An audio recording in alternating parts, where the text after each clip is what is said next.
Hello दोस्तों, मैं सौरभ आपका स्वागत करता हूं मेरे चैनल कोडिंग वर्ल्ड में, जहां हम बड़े ही आसान तरीके से सी प्रोग्रामिंग लैंग्वेज के बारे में सीखेंगे। सो प्लीज़ चैनल को सब्सक्राइब कीजिए, वीडियोस को लाइक कीजिए और शेयर भी कीजिए। तो चलिए देखते हैं।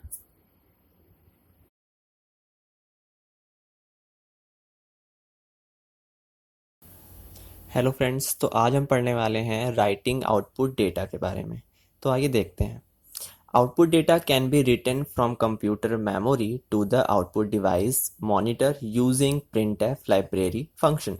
जैसा कि हम जानते हैं कि मॉनिटर एक आउटपुट डिवाइस है जिसकी सहायता से हम कंप्यूटर के अंदर की डेटा को प्राप्त कर सकते हैं एज अ आउटपुट, यानी स्क्रीन पर हम उसे देख सकते हैं। तो सी में हम मॉनिटर की ही सहायता लेंगे, लेकिन बिना printf फंक्शन के हम उसे यूज़ नहीं कर सकते, क्योंकि सी हमें डायरेक्ट ना ही डेटा को इंटर करने देता है और ना ही डेटा को प्रिंट करने देता है। तो हमारे पास दो फंक्शंस थे, स्कैनएफ जो हमने लास्ट वीडियो में पढ़ा, नेक्स्ट है आपका प्रिंटएफ जो कि हम आज पढ़ने वाले हैं। तो आइए देखते हैं। With the help of this function, we can print all types of values, numeric, character, string। इस printf फंक्शन की सहायता से हम किसी भी प्रकार की वैल्यूज को प्रिंट कर सकते हैं, चाहे वो न्यूमेरिक हो, चाहे वो कैरेक्टर हो और चाहे वो स्ट्रिंग हो। तो आइए उसका सिंटेक्स देख लेते हैं पहले। तो सिंटेक्स में सबसे पहले हमें क्या लिखना होगा, प्रिंटफ क्योंकि वो हमारा एक फंक्शन है। उसके बाद हमें डबल कोट्स के अंदर कंट्रोल स्ट्रिंग देनी होगी। कंट्रोल स्ट्रिंग जैसे कि लास्ट वीडियो में हमने स्कैनएफ फंक्शन के लिए कंट्रोल स्ट्रिंग दी थी, वहाँ पर यहाँ पर भी वही कंट्रोल स्ट्रिंग्स काम करेंगी। यहाँ पर भी हमें कन्वर्जन स्पेसिफिकेशंस ही देने हैं कंट्रोल स्ट्रिंग की जगह पर। तो ये डबल कोट्स के अंदर दिए जाएंगे, फिर कॉमा, फिर वेरिएबल का नाम जिस वेरिएबल के अंदर से वैल्यू निकाल कर हमें प्रिंट करना होगा। तो यहाँ पर ढेर सारे वेरिएबल्स हो सकते हैं, इसलिए हम उसे कॉमा लगा करके सेपरेट कर सकते हैं। यहाँ प्रिंटफ और स्कैनफ में एक बहुत बड़ा डिफरेंस ये है कि प्रिंटफ का काम होता है किसी भी डेटा को प्रिंट करना और स्कैनर का काम होता है किसी भी डेटा को इनपुट करना, यानी कि वो इनपुट फंक्शन है, ये हमारा आउटपुट फंक्शन है। और एक छोटा सा डिफरेंस ये है कि जो प्रिंटफ फंक्शन है वो M% को सपोर्ट नहीं करता, यानी कि वेरिएबल के पहले हमें किसी भी M% साइन को लगाने की ज़रूरत नहीं होती। क्यों? क्योंकि वेरिएबल को एड्रेस होल्ड करने की ज़रूरत नहीं है अब, क्योंकि डेटा उसके अंदर है। हम सिर्फ उस वेरिएबल को एक्सेस करेंगे और उसके अंदर की डेटा को प्रिंट कर लेंगे। एड्रेस तब होल्ड करना होता है जब हमें उसमें किसी प्रकार की वैल्यू को स्टोर कराना होता है। तो सिर्फ और सिर्फ स्कैनएफ में ही अभी M% लगाया जाएगा, प्रिंटएफ में नहीं लगाया जाएगा।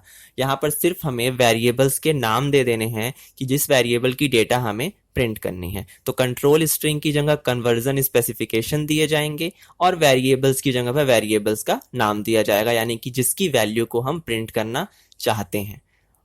In this function, control string is conversion specification and text। तो इस फंक्शन यानी कि printf फंक्शन के अंदर कंट्रोल स्ट्रिंग की जगह पर कन्वर्जन स्पेसिफिकेशंस होंगे या फिर किसी भी प्रकार का टेक्स्ट भी हो सकता है। It should be enclosed with double quotes, ये डबल कोट्स के अंदर होने चाहिए। The name of variable should not be preceded by an M% sign. इसका मतलब कि जो हमारे वेरिएबल का नाम है उसके पहले हमें M% का साइन नहीं लगाना है, क्योंकि यहाँ पर डेटा प्रिंट करनी है, डेटा को इनपुट नहीं कराना है। और एक चीज और, we can also print some messages without any conversion specification and variables. अगर आप चाहते हैं कि आप सिर्फ और सिर्फ एक सिंपल मैसेज को प्रिंट करें, तो हम किसी वेरिएबल की बिना सहायता लिए और न ही बिना किसी कन्वर्जन स्पेसिफिकेशन की सहायता लिए किसी भी नॉर्मल मैसेज को प्रिंट कर सकते हैं, चाहे वो जो भी हो। तो एक एग्जांपल हम इसी मैसेज का देख लेते हैं कि प्रिंटफ फंक्शन किस तरह से काम करेगा। तो एग्जाम्पल है पहला हमारा हैज इंक्लूड stdio.h। सबसे पहले हमें हेडर फाइल को लगाना है। उसके बाद void main यानी कि हमारा जो फंक्शन होगा उसके अंदर हम कर्ली ब्रेसेस ऑन करेंगे, यानी मेन फंक्शन यहाँ पे ओपन होता है, यहाँ पर क्लोज होता है। इसके अंदर हमारा स्टेटमेंट है प्रिंटफ। प्रिंटफ हमारा वो फंक्शन है जो कि डबल कोट्स के अंदर लिखी गई चीजों को प्रिंट कर सकता है। तो यहाँ पर हमने एक मैसेज को प्रिंट किया है। वो मैसेज क्या है? Hello everyone. आप देख सकते हैं कि यहाँ पर न ही कोई कन्वर्जन स्पेसिफिकेशन है और न ही किसी भी प्रकार का कोई वेरिएबल लगाया गया है और न ही कोई वेरिएबल डिक्लेयर है। ये सिर्फ और सिर्फ एक मैसेज प्रिंट कर रहा है। जैसे हम इस प्रोग्राम को रन करेंगे, हमें स्क्रीन पर सिर्फ और सिर्फ हेलो एवरीवन दिखाई देगा और उससे ज्यादा कुछ नहीं। और न ही यहाँ पर कोई डेटा इंटर कराई जा रही है, सिर्फ और सिर्फ एक मैसेज प्रिंट किया जा रहा है। तो प्रिंटफ की सहायता से हम किसी भी मैसेज को आसानी से प्रिंट कर सकते हैं। तो इस तरीके से हम किसी भी मैसेज को प्रिंट कर सकते हैं। अब आगे कुछ एग्जांपल्स और देख लेते हैं। Some examples with conversion specification and variables. जब कन्वर्जन स्पेसिफिकेशन की सहायता से हम प्रिंटफ में किसी भी प्रकार की वैल्यू को प्रिंट कर लेते हैं। तो यहाँ पर भी हमने हैज इंक्लूड अपनी हेडर फाइल लगा ली stdio.h, फिर हमने मेन फंक्शन को कॉल किया, अब कर्ली ब्रेसेस ओपन किया, यानी मेन फंक्शन यहाँ शुरू होता है। इसके बाद हमने एक पहले वेरिएबल डिक्लेयर किया जिसका नाम है एज, जिसका डेटा टाइप यानी INT टाइप का डेटा ये सपोर्ट करने वाला है। फिर उस एज नाम के वेरिएबल को हमने एक नंबर दे दिया जो कि है 50 हमने एज नाम के वेरिएबल के अंदर स्टोर करा लिया।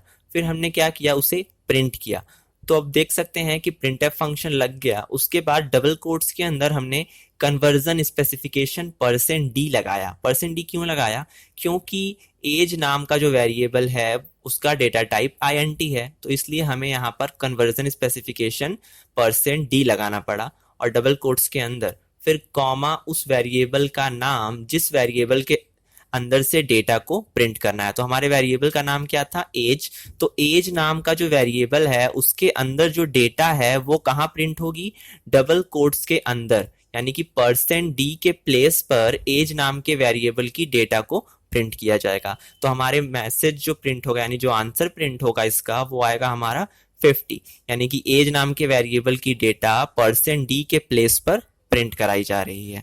तो इस तरीके से हम स्पेसिफिकेशन यानी कन्वर्जन स्पेसिफिकेशन की सहायता से भी प्रिंटफ में डेटा को प्रिंट करा सकते हैं। लास्ट में हमने देखा मैसेज प्रिंट कराना और यहाँ पर हम डेटा प्रिंट करा रहे हैं। और इस तरीके से हम एक साथ कई प्रकार की डेटा को भी प्रिंट करा सकते हैं। जैसे कि ये आप एक एग्जांपल देख सकते हैं। INT डेटा टाइप है, नंबर हमारा वेरिएबल है जिसको हमने 10 दे दिया, फ्लोट डेटा टाइप है, कॉस्ट हमारा वेरिएबल है जिसको हमने 50.50 दे दिया। तो यानी कि यहाँ पर दो अलग अलग डेटा टाइप हैं और दो अलग अलग वेरिएबल्स हैं, लेकिन हम एक ही प्रिंटफ में उन दोनों को प्रिंट भी कर सकते हैं। तो पहली वैल्यू %d प्रिंट हो रही है, यानी कि पहला जो डेटा है वो INT टाइप का होना चाहिए।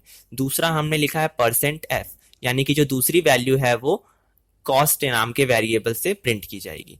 तो पहली वैल्यू %d के प्लेस पर प्रिंट होगी, यानी नंबर नाम के वेरिएबल की वैल्यू पहले प्रिंट होगी और कॉस्ट नाम के वेरिएबल की वैल्यू सेकेंड नंबर पे प्रिंट होगी। तो इस तरीके से हमें क्या मिलेगा प्रिंट में? 10 और 50.50। तो नंबर नाम का जो वेरिएबल है उसकी डेटा पहले रखी गई है तो पहले प्रिंट होगा, और दूसरे नंबर पे %f को रखा गया है तो दूसरी डेटा %f की जगह पर प्रिंट होगी।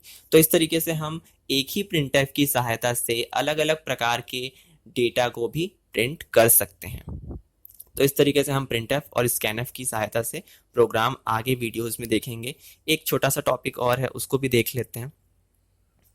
Characters input output. हमारे पास दो और फंक्शंस हैं, जैसे स्टार्टिंग में हमने देखा था कुछ उसके पहले इसके वीडियोस में कि गेट कैर और पुट कैर भी एक फंक्शन है जो कि इनपुट और आउटपुट करने में हमारी सहायता करता है।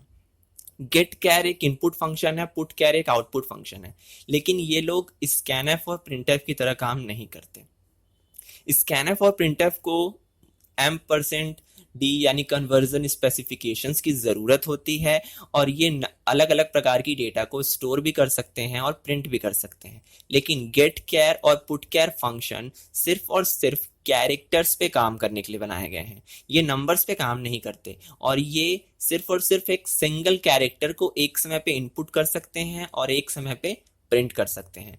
तो ये दो अलग प्रकार के वेरिएबल फंक्शन हमारे पास हैं जो कि गेट कैर और पुट कैर है, जो कि एक सिंगल कैरेक्टर को कीबोर्ड की सहायता से इनपुट करते हैं और एक सिंगल कैरेक्टर को आउटपुट डिवाइस यानी मॉनिटर की सहायता से प्रिंट कर सकते हैं।